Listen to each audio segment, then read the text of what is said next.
All right, welcome everyone. I'm going to give folks just a few minutes to enter into our meeting space here.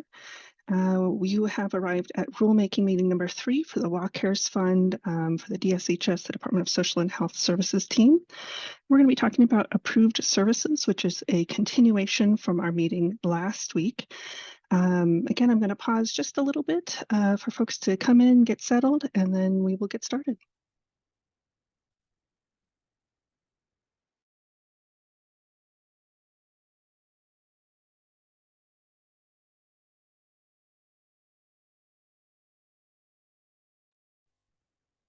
All right, looks like our numbers have stabilized here, so let's get started. My name is Ariel Finney, and I am the Walk Cares Fund Policy and Rules Manager. I am the one who is going to be facilitating our meeting today and getting us started with some discussion questions. You are here today for the Department of Social and Health Services Walk Cares Fund rulemaking meeting number 3 regarding approved services. This is a continuation from a meeting that was held last week on March 27th. We covered one part of our approved services last week. We're going to be covering the second part this week. So if you were here last week, this is going to be the same format, same style, just different approved services topics. I'm joined today by 2 of my coworkers, Christine Kane, who's our Walk Cares Fund Provider Network Development Program Manager, and Debbie Blackner, the Walk Cares Fund Provider Network Capacity Program Manager. They're going to be presenting on the approved services that they work with and helping support the discussion today when it comes to those approved services and helping us understand those better. Our meeting today is going to be focused around the Department of Social and Health Services rulemaking activities for the Walk Cares Fund. The Walk Cares Fund is a program that overlaps with other departments as well, and they will also be doing different rulemaking activities. So please know today we're going to be focused around the Department of Social and Health Services and the activities that we're going to be doing. I will share resources at the end of our presentation today for finding information about other rulemaking activities outside of DSHS. Agenda today is up on the screen here. I have scheduled 2 hours for this discussion today. I do not expect us to use the full 2 hours. So far, we've been coming in under that. But I wanted to schedule the time to make sure we had plenty of time for discussion. But I will, again, very likely provide some time back today, but we'll see how the discussion goes. Some housekeeping before we begin. We do have the question and answer feature open throughout the presentation today. So if you have questions as we go, please feel free to use that. I will do my best to catch those questions and answer them as we go or at the next opportunity. But if I don't get to your question, please be patient and I'll do my best to answer it live at some point in time today or circle back to it if we don't get to it in our meeting. The chat will be enabled once we get to our discussion part. So right now it is disabled. You can use the question and answer feature to communicate with the panelists. But once we get to the discussion portion of our presentation, you'll be able to interact with us through the chat feature. I will also allow folks to unmute during that time. So if you prefer to interact with audio, we can set that up as well. Before we begin, I want to cover some common terms that you'll hear throughout our presentation today. As I mentioned before, the Walk Cares Fund it works with several different departments. We are the Department of Social and Health Services. We're part of the Department of Social and Health Services, and the rulemaking activities that we're here to talk about today are regarding those, with DSHS, the rulemaking activities with DSHS. So as you've already heard me say, the Department of Social and Health Services is often referred to as DSHS. Our counterparts over at Employment Security Department, or ESD, will also be doing rulemaking activities, and they have another portion of the work within the Walk Cares Fund program. The Healthcare Authority, or HCA, is the third department responsible for a major part of the WA Cares Fund program. They will also be doing rulemaking, and again, I'll have resources for everyone at the end of this presentation so you can sign up for information about their rulemaking activities. You may hear us refer to long-term services and supports, or LTSS, which refers to a variety of services and resources to assist people who experience a long-term disability to maintain their safety and comfort. You've already heard me refer to Washington Cares Fund, or WA Cares Fund. We often shorten that up by saying WCF, but most frequently you'll hear us say WA Cares Fund. And last, the Washington Administrative Code, or WAC, is really what we're here to talk about today. We are working on a new chapter of Washington Administrative Code and developing that for the WA Cares Fund. So our focus is regarding WACs, also referred to at times as rules or regulations.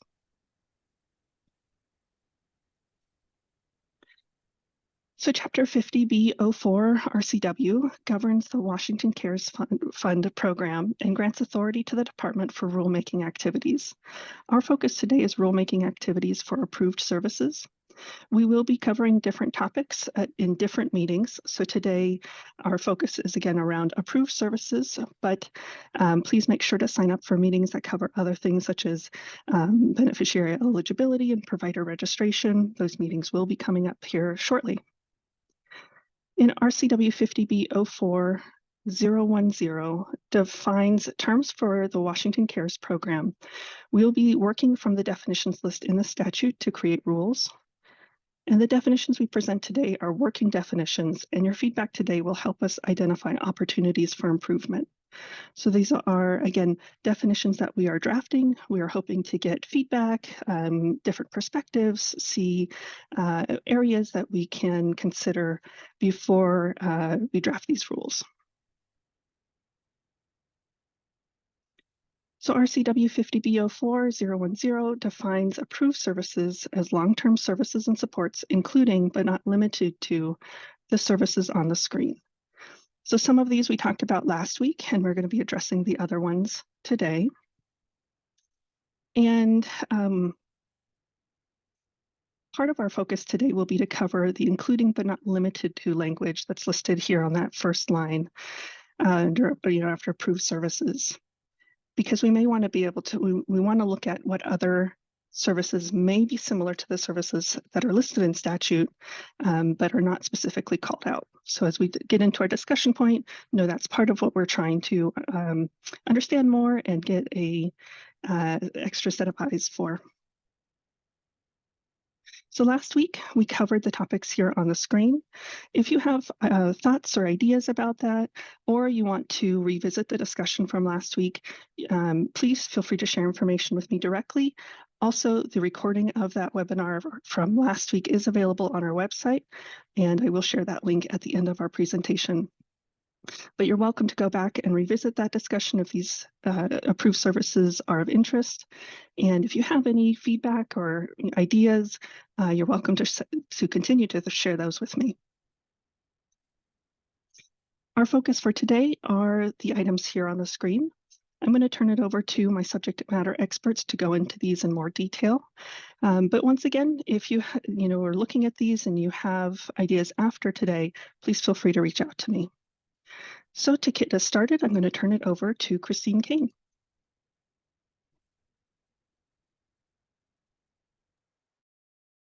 All right, thank you, Ariel. All right, so the first service we're going to go over here is in-home personal care. So this is the physical or verbal assistance with activities of daily living and instrumental activities of daily living provided because of a person's functional disability. So this is paid care that will take place where the person lives.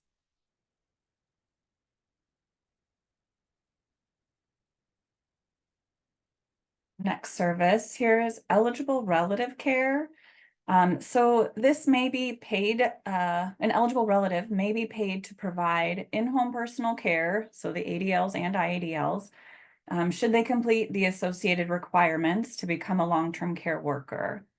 Eligible relatives may also be compensated for providing care in the form of IADLs, such as shopping, cooking, cleaning, and finances without having to become a long-term care worker.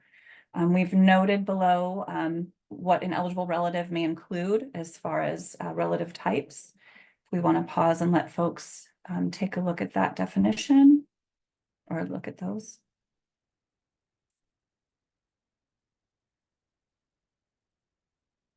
We can move to the next. Great.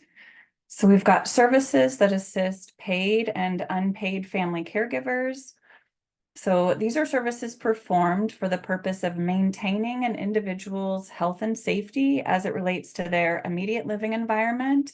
So such things as housework and errands, and maintaining the health and safety as it relates to them accessing their property and accessing their home. So yard maintenance, snow removal, things like that.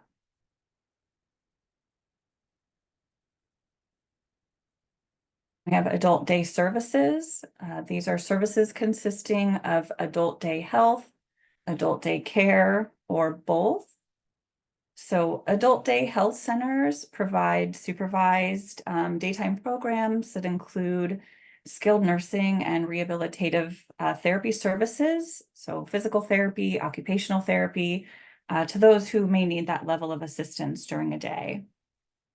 And adult daycare centers provide supervised daytime programs to support families by providing care and mindful activities to individuals who may need that assistance or supervision throughout a day.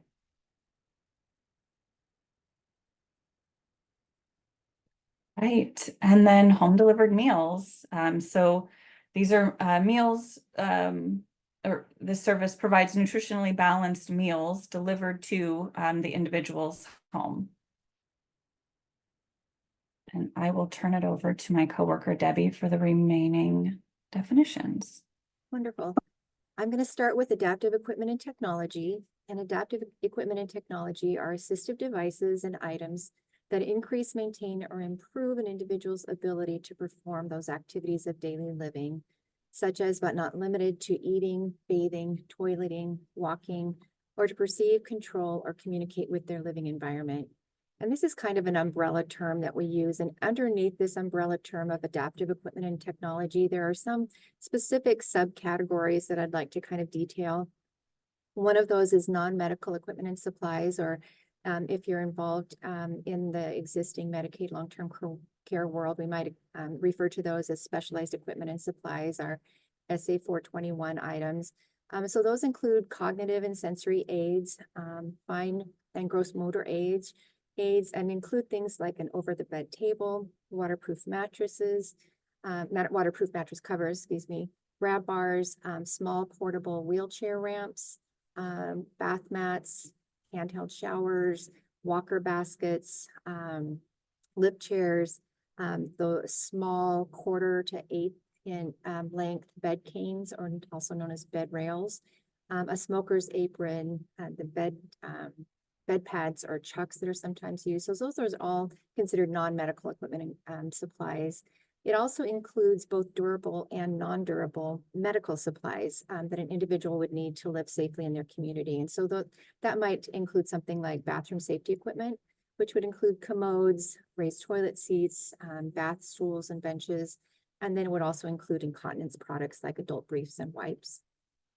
Also included is assistive technology, which is any item, piece of equipment, or product system either acquired commercially off the shelf or modified or customized that's used to increase, maintain, or improve functional capabilities of individuals with disabilities or health-related issues.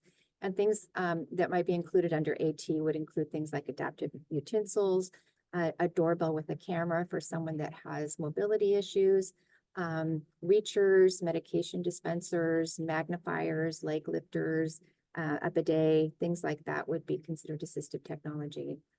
Also included in this would be vehicle modifications, and that would be things that can happen to modify an existing vehicle to make it accessible for the beneficiary. So that would include adding hand controls or potentially adding a wheelchair lift. .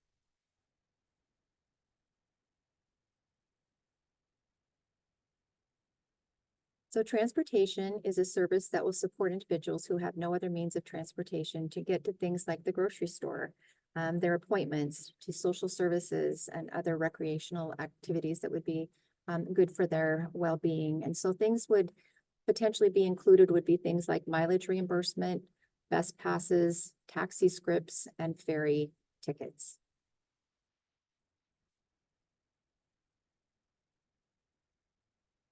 So a personal emergency response system is a system that is installed in an individual's home that would help them during an emergency. And it's connected via a phone line, so either a landline or a cellular system. And it's programmed to signal a response center that's staffed by people that would either immediately summon help or call the beneficiary to make sure that they're okay, or would be in contact with a loved one or an informal support that would be in their records. And so this would include all of the add-ons that are potentially available, including a GPS system, a med reminder system, or a fall detector system, and include things like a welfare check or wellness check that could happen via the phone or in person. So these are typically systems that you would push a button, or would if there's somebody has a fall detection that would be triggered when there's a rapid fall of the detector. It's typically either on their wrist or is worn on a pendant. And so these are sometimes known as medical alert systems or personal emergency alert devices. So a home safety evaluation is exactly as it sounds. It's an assessment of someone's home that's done by a professional therapist to identify, reduce, or eliminate potential hazards that would potentially injure or be a deterrent for someone that maybe potentially has mobility issues or fall risks. So they would go in, a professional would go in and evaluate the setting. So those are typically done by an occupational or physical therapist, and they would go in and they really just do an assessment of the individual setting. And so they could, for example, recommend removing rugs, raising the bed, that would improve transfers, adding grab bars, including where to place them, how to place them to increase safety, potentially what bathroom assist equipment might increase safety when someone is in the either toileting or in the shower or bath, and really with the goal of increasing that individual safety in their community, in their setting of choice.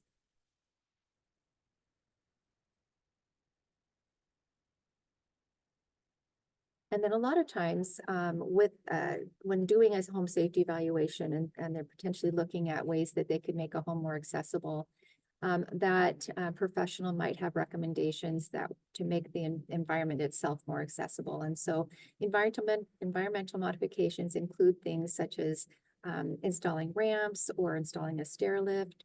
Widening doorways is something that is certainly something that is needed if someone is newly in a wheelchair, to make the home more accessible, and all of those different things that could increase the beneficiary's health, welfare, safety, and independence in their home. And so that would include things like lift systems, ceiling track systems. Commonly, we refer to those as EWC lifts. And so it really is just making the individual's home, whether it's owned or rented, accessible for the beneficiary.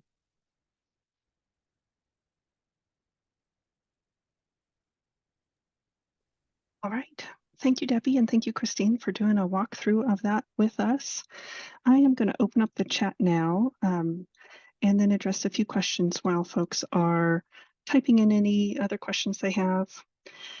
All right, so chat should be open to everyone. And we did have a question come in regarding, can you please speak to which informal personal care services require licensing training and which don't? I will say we are still researching this and trying to understand that informal personal care requirement. We should be discussing this more when we talk about minimum qualifications for providers. But again, this is an area we're still researching. I will open up to Christine, though, if there's anything else you'd like to add about that question. Thanks, Ariel. No, I don't have anything more to add. Just that, yeah, ongoing further looking. Thanks. Wonderful. All right. Yeah, and hopefully we'll be able to have more information on that here shortly. Again, we're still researching what that looks like for this program, and given that it's a paid service, but very hopeful we'll have a bit more here for the minimum qualifications discussion. All right. I see a question came in the chat. Can you tell me more about nutritional meals that would qualify and which meals would not be considered nutritional meals? And I'll turn that over to Christine, if you can answer that. So I don't have a lot of information on this particular service. I'm covering for a counterpart in going over this, but there are nutritional guidelines that I know that agencies do follow as far as being able to provide meals in this provider type. So some of the vendors, depending on who may register with us, but some of the vendors can offer diabetic meals, and different types of diets or dietary considerations. So my understanding is nutritional meal would be based on research done for nutritional, based on nutritional facts. Wonderful. Thank you, Christine. So there's a follow-up, so not just DoorDash, someone selects. Correct. Right. Okay. Yeah, and I know there's some home delivered meal services being used in other programs, particularly Medicaid. I'm familiar with that. So we will likely do some level of mirroring of that program or connecting into that. But again, still more to come. So please bring up ideas and suggestions so we can work on exploring those, because that is really, again, our whole point of our meeting today is to get these ideas and thoughts flowing, to let us know where we can go research and how to interpret these terms within statute for our definitions that will go into our rules. All right, I'm going to put our first discussion question up on the screen for us all to consider, and you can put your answers in our chat, or you can raise your hand and I will unmute you. Our first discussion question for us to consider: are there any services that closely align with the services reviewed today but were not discussed? So again, you can put your answers in the chat or raise your hand, and I'll do my best to get to those in the order in which they're coming in. But this is where we're talking about that including but not limited to language that's in statute, and where we're looking to explore what else could be that, included that's similar to what's already in statute, but maybe not specifically called out.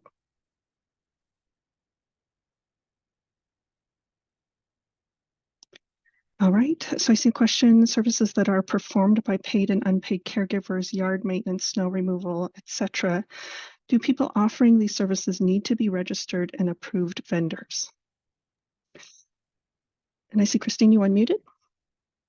Yeah. So just going back to that definition, it's they're not services performed by paid and unpaid caregivers. It's services that will assist paid and unpaid caregivers who are family caregivers providing for an individual.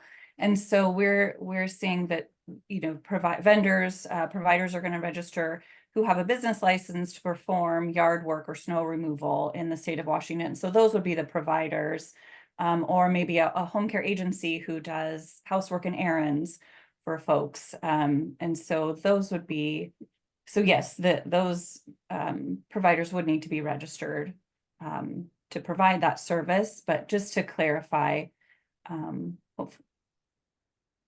hopefully that helped answer that, clarify that. See, looks like we want to go back to the definition of eligible relative care. So I'm going to take us back. Please don't mind me flipping through the slides real quick.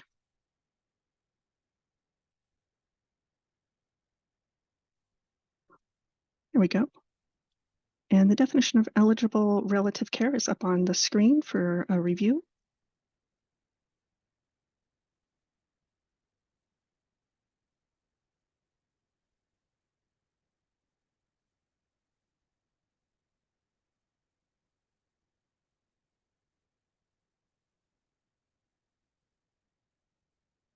Okay, any questions before I return to our discussion question?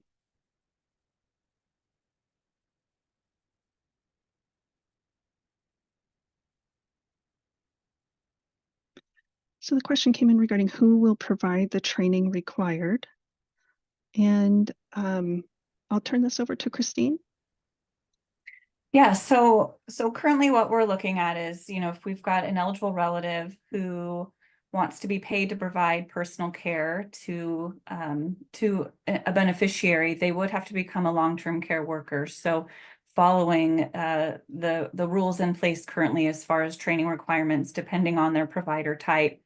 So if they're a relative or unrelated or a stranger, they'd be following the particular training requirements. So one of the options that we've got now is through the state's consumer directed employer. So becoming an IP, an individual provider, and following those same training requirements, which is done through a training partnership currently. So that's again, working definition here, but and we've got some other, things we're looking into and working on, but that is who would be providing the training as it is now, the training partnership.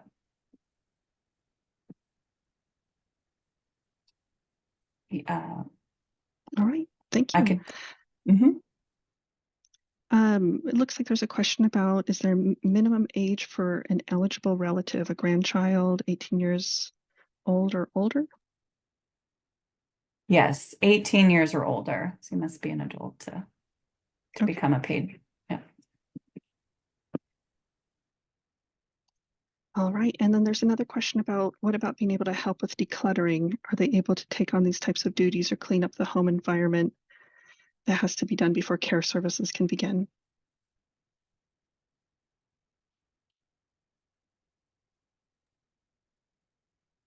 So with the question, is the question having a family member or an eligible relative perform these before like an agency or an IP can come into play? I'm not. Yeah, I think we'll stick with the question, are they able to help with decluttering? And that hopefully will help answer the second part of the question.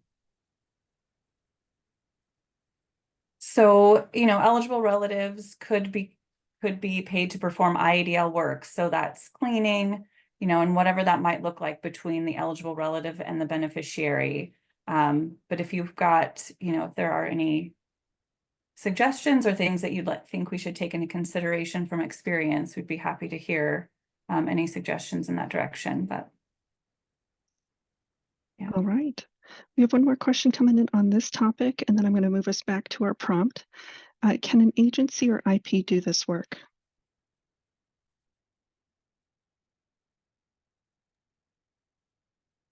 For eligible relative care, so currently we've got IPs eligible family members can become IPs, and under our statute, home care agencies can hire caregivers to provide care to a beneficiary. They would, as it is now, they would need to become home care aid certified or credentialed. So either one can do this work, yes. All right, wonderful. All right, we have a few questions coming in here as well that I know we are still working on. So I'm going to address them kind of as a whole. Will there be a cost associated with this? And is there cost associated with becoming an IP and a study?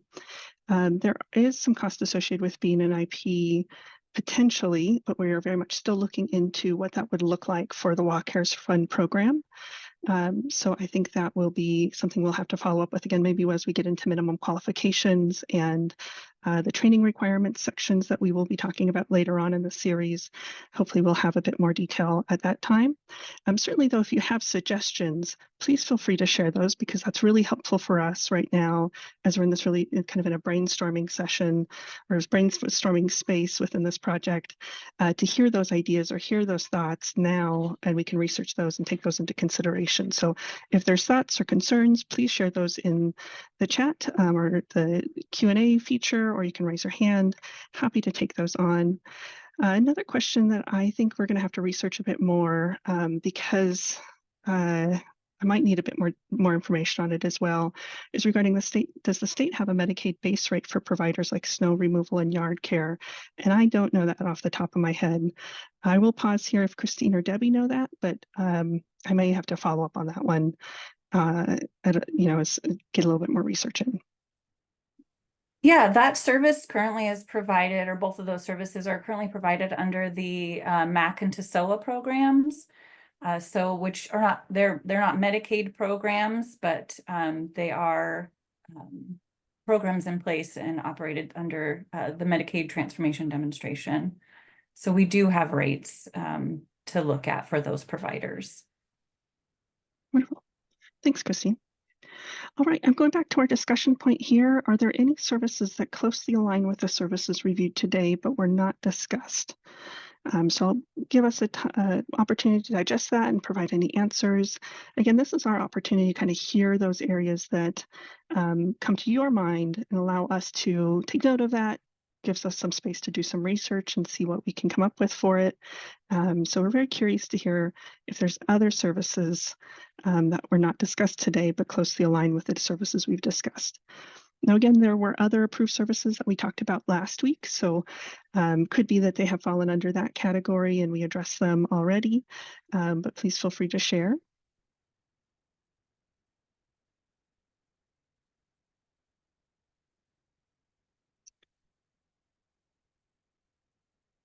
All right, I'm going to move us to the next question, but if you have ideas after I move on, please feel free to add them to the chat.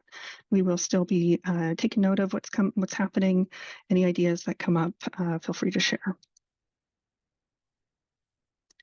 All right, the next discussion point we have regarding defining the approved services mentioned today, what would you recommend to allow for flexibility of service delivery while being clear of the scope of the service type?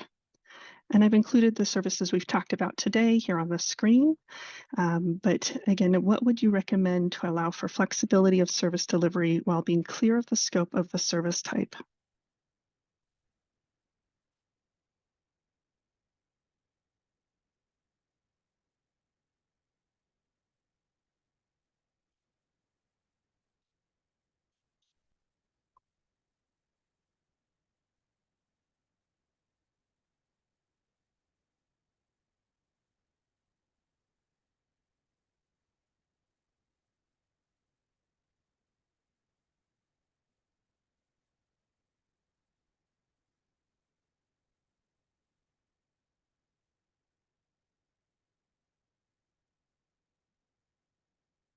All right, I'm not seeing any hands raised. I haven't seen any responses in the chat, but I will give it just another second or so for those who may be typing.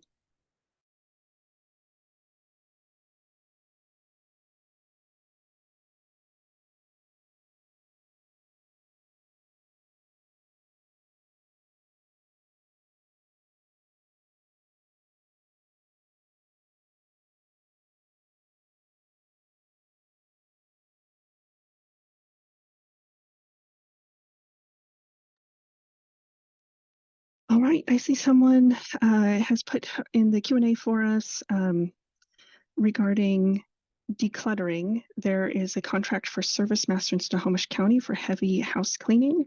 So that may be a service type that we want to explore. Maybe that falls into a category that we already have, but maybe exploring that a bit further regarding the heavy house cleaning that may come up. So thank you for adding that. I think that's a great thing for us to note.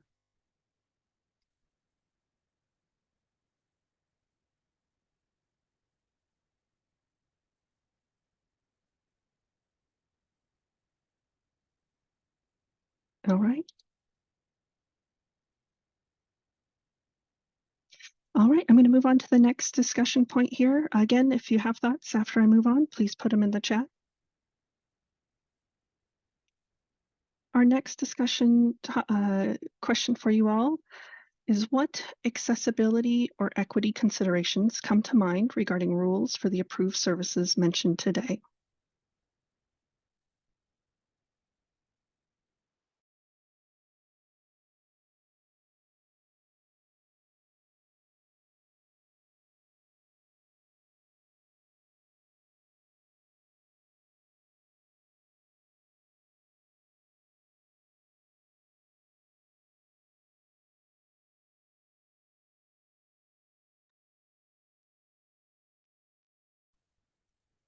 All right, and I see not necessarily about rules, but having in-language resources would be great. And if you could clarify in-language resources, I think I understand it, but I want to make sure I'm understanding it. So if you wouldn't mind, Mariana, putting maybe explaining that term for me so I can represent that and take note of that.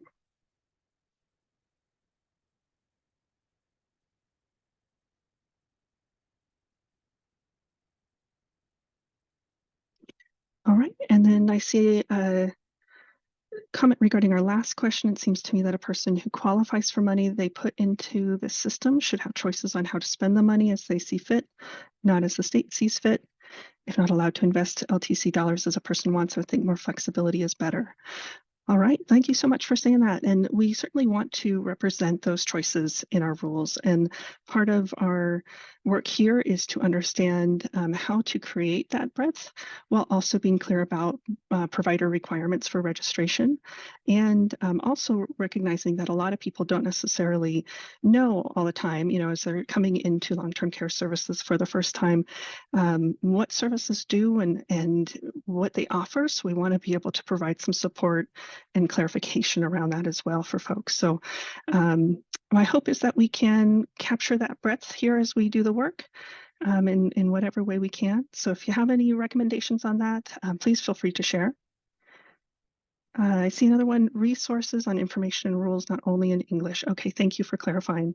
I did do some research on this since our last meeting regarding being able to find rules in other languages. And there is a feature on the legislative site that you can select a different language and it will present the information in that language.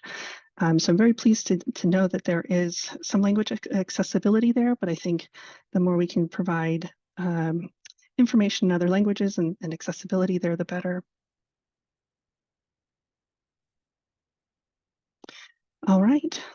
Any last comments regarding our question up on the screen? What accessibility or equity considerations come to mind regarding rules for the approved services mentioned today?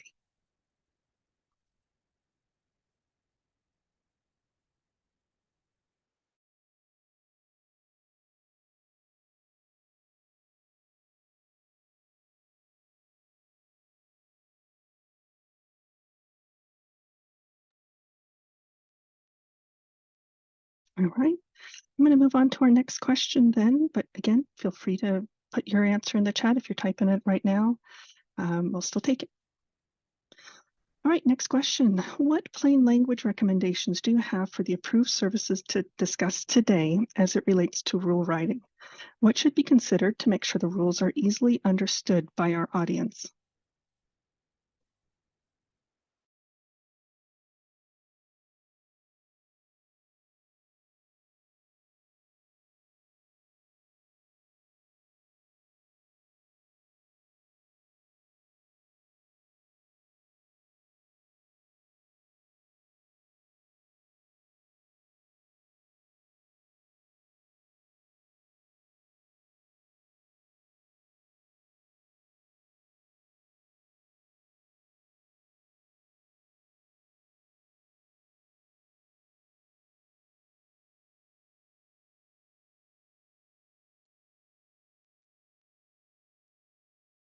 I see a comment saying, I think it's a suggested fourth grade level last week.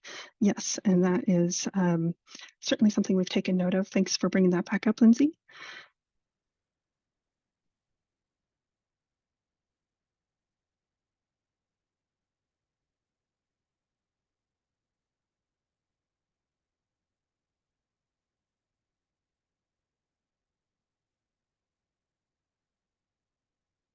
All right, I see if using acronyms provide a key or define terms to make it clear what is being discussed. I can't agree more with that. I know that that is an ongoing challenge of finding all the acronyms and what do they mean. So thanks for calling that out for us.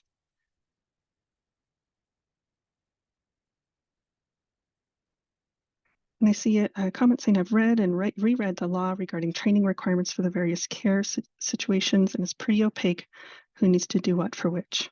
Yeah, wonderful. Thanks for that comment there.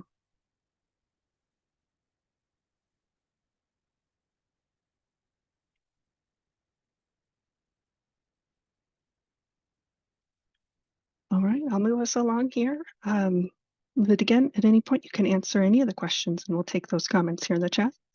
Our last discussion point for you all today. Are there any other considerations we should take note of regarding the approved services we discussed today?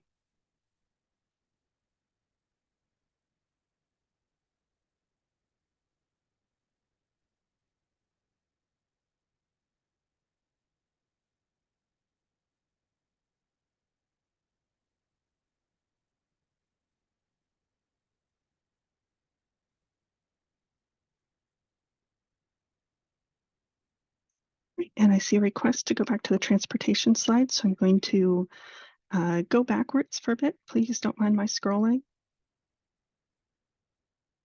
All right, you can see the transportation working definition up here on the screen. Let us know if you have any questions.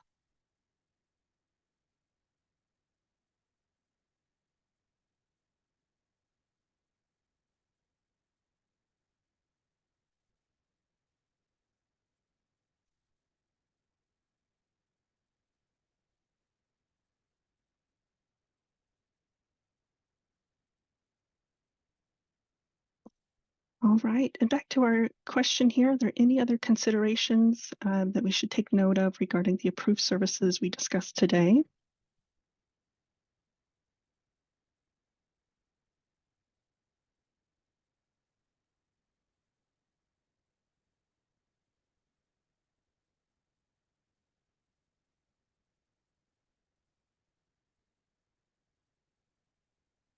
All right, not seeing any. I am going to share those resources with you that I talked about early on. I'm going to put these in the chat. So if you do want to reach out along the way, you know where to turn. You'll see here, the first link is for our DSHS website for the Walk Harris Fund rulemaking. You'll be able to see our upcoming meetings. You'll be able to register for our upcoming meetings just like this. Please make sure you're registered. And you'll also see ESD's rulemaking website. They just released their CR 101 for some rulemaking activities last week. So please make sure to take a look over at ESD's website if you're interested in their portion of the Walk Harris Fund program. The Healthcare Authority is also doing rulemaking for this project. They expect that to begin in around 2025, but you'll see on their website some information about how to sign up. You can also reach out to our wonderful customer care team for any Washington Cares program, or Washington Cares Fund program questions. They really are a great place to turn for questions. They really have a breadth of knowledge. They are going to be your best bet when it comes to program questions. I am also available when it comes to rulemaking activities and questions regarding what we're up to for rulemaking, what our upcoming meetings. Maybe you have some thoughts after today about the questions we talked about. You're welcome to send those my way. But again, general questions about the program, please send those over to walkhairs@dshs.wa.gov. They'll be the best support there. All right, and then otherwise, I want to thank you all for being here, for participating. These meetings will continue on and we will focus on specific topics as we go, just to make sure we can really dive into those topics, focus our attention on the questions that we have there, and then move on to the next one. So we do have more to come. You'll be able to join us here on April 17th from 10 a.m. to noon for our next meeting. If you're not able to join us, that's okay. It will be recorded and available on our website. Again, that link is in our chat here. So, you know, if you fall behind, that's okay. You can go back, take a look at stuff and still submit any questions or comments or ideas that you have to me. I'm still collecting that even after the meeting has ended. So thank you all for being here. I really appreciate it. I know there has been a few questions that have come in that I'm going to need to research more. So thank you for your patience. And I will do my best to circle back with you and get some answers there. All right. Thank you all so much for being here. Really appreciate your time, and I hope you have a wonderful rest of your day.